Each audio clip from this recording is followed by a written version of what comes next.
if I should dress it up and like keep talking about the historical references to, you know, the use of vetiver dried grass in religious ceremonies and, you know, meditation, you know, like, or just kind of be real and just, you know, and just say it, like, I have anxiety sometimes often.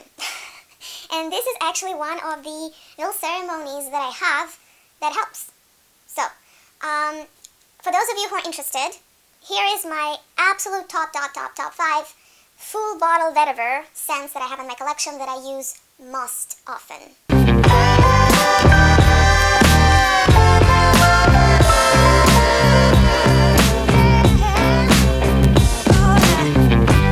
I have made like a huge video about vetiver scents, and if I don't forget, I'll link it below, but you can just like search on my channel.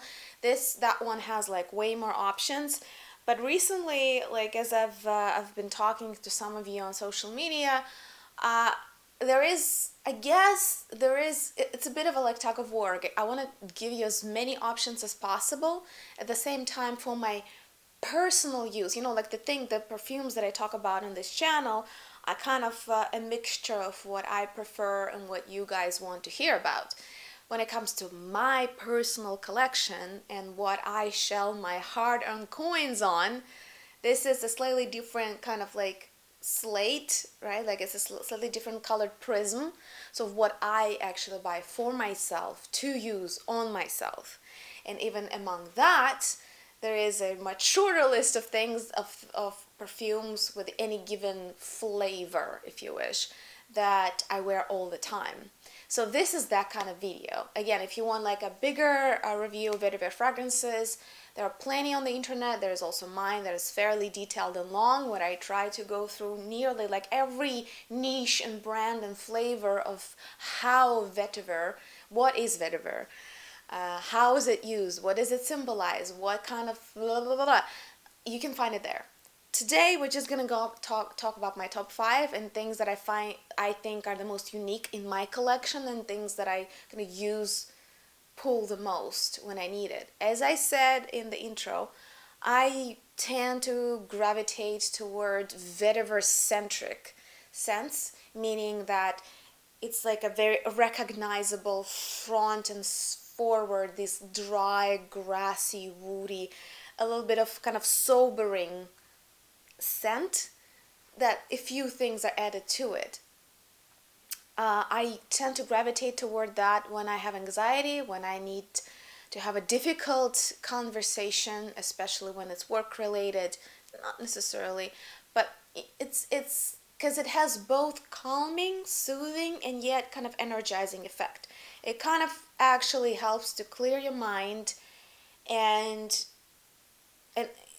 without making you feel lethargic or too relaxed. And the vetiver that I use for that purpose, that I can just use day, night, no matter where I am, no matter what's the occasion, it's a cologne by Prada. Again, if I could get paid for popularizing designer perfumes, probably they owe me a pretty penny, because I said it and I'll say it again. To me, Prada colognes are the top, maybe top 3, because like Serge Lutens colognes I also love dearly, but for very different reason. But Prada colognes, in my view, are at the very, very top of cologne, the best cologne lines on the market by like a well-recognized designer brand, something that you don't have to chase around, something that is like on everybody's mind, yet not many people know about the Prada having a line of waters or colognes, as you wish, so pretty much like a day use type of scents. They're all unisex, it's just pick your flavor. To me, they are way superior to Jo Malone or any other kind of more mainstream things that you can find in cologne world.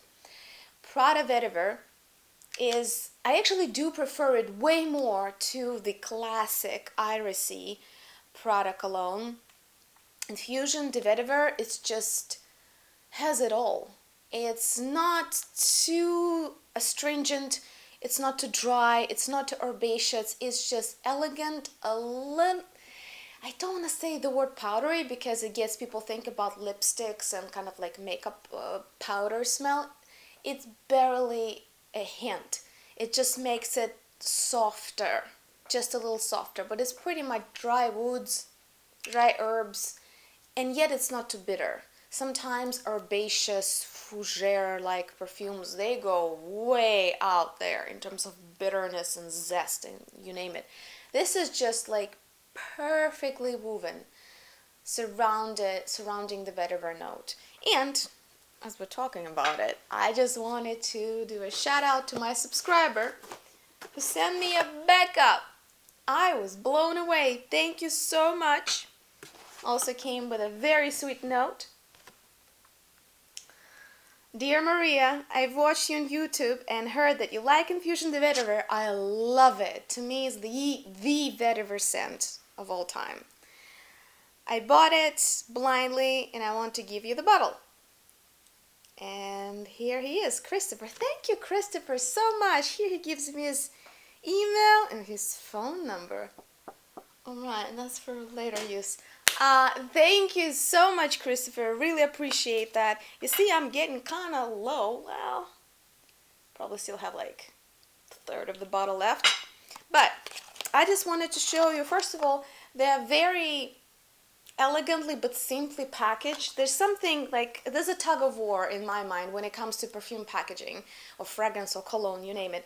Is like, you don't want to be too bulky, but you don't want it to be too simple, especially if you're gifting it. But if it's too fancy, then what do you do with all that packaging?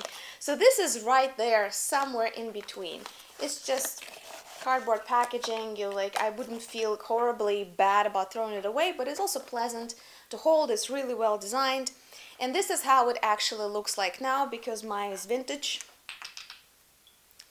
This is an old design, or limited edition as some people call it, and this is what it actually looks these days. Do I need to say more? 2 bottles. Alright, if you've never tried Vetiver, I already showed it to a couple of people who know nothing about perfumes, and everybody loves Prada Vetiver. It's just it's such an easy entrance to more interesting scents.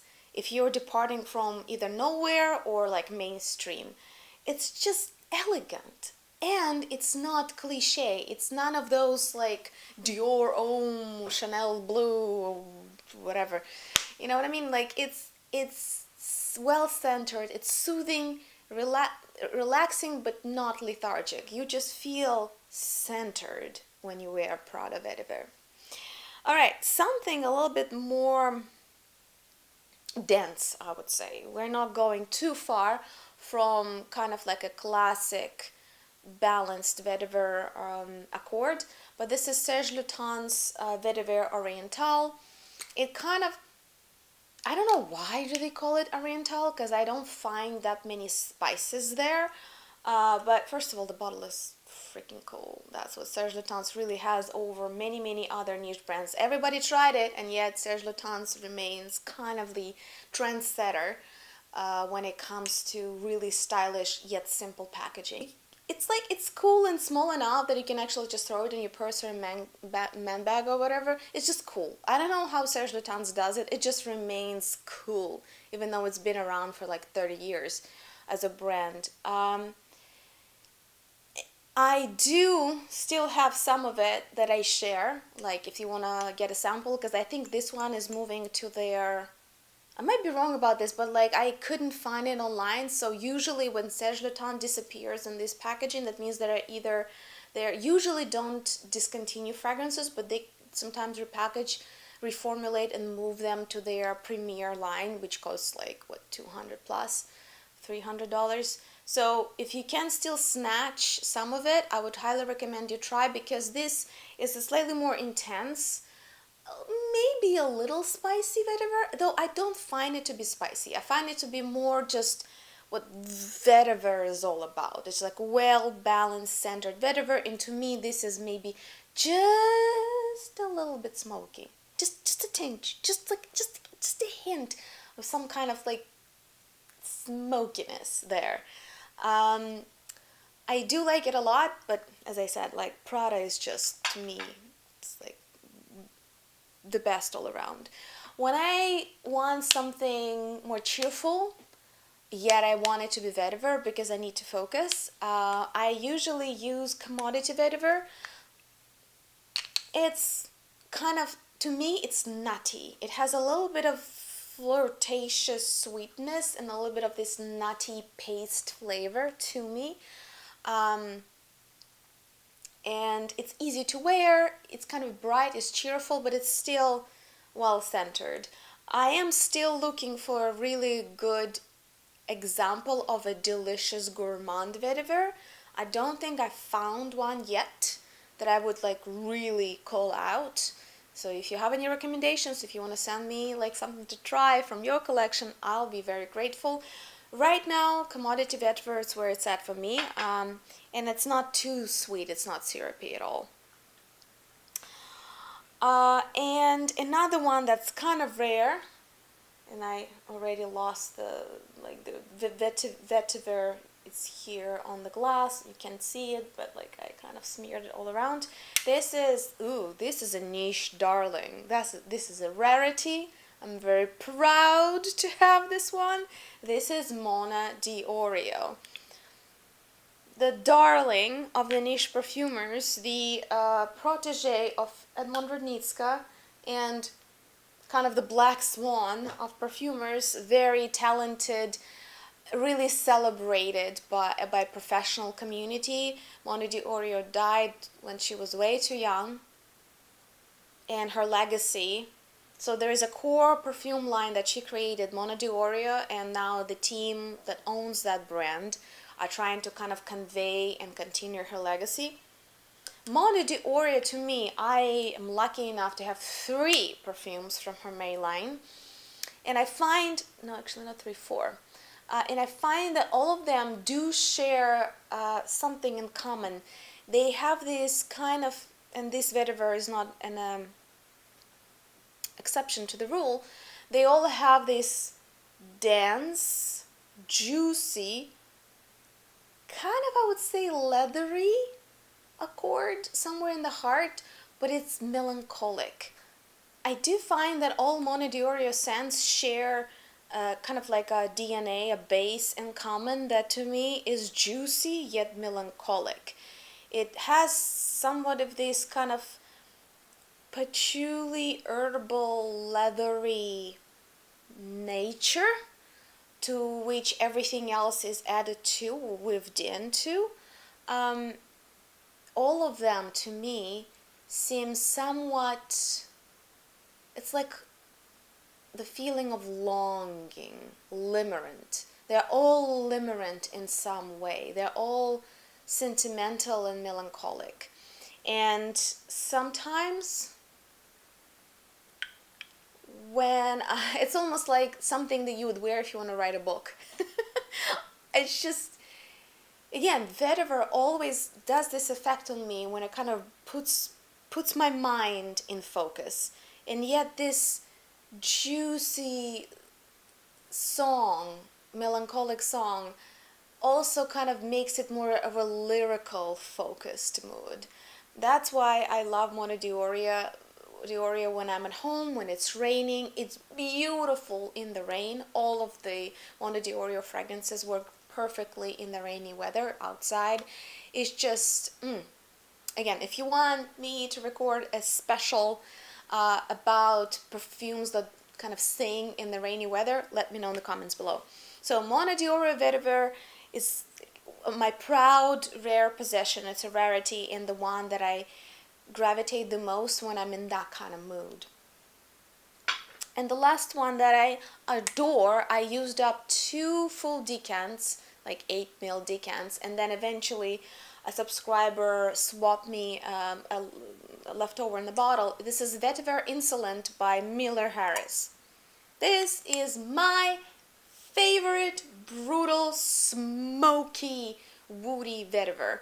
I love it with leather. I love it when I feel kind of like, just like, oh, whatever, man. You know, like, it's just when you want to be cool.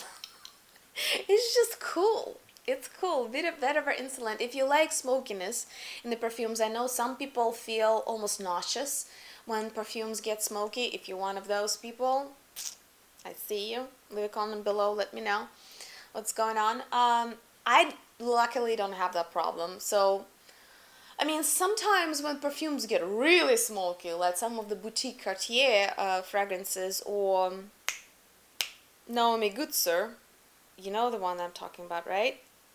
You know, I know it, you know, we both know it. Which one am I talking about? It's like, it's so smoky that it reminds me of salami. It just, it just reminds me of a grocery store at that point.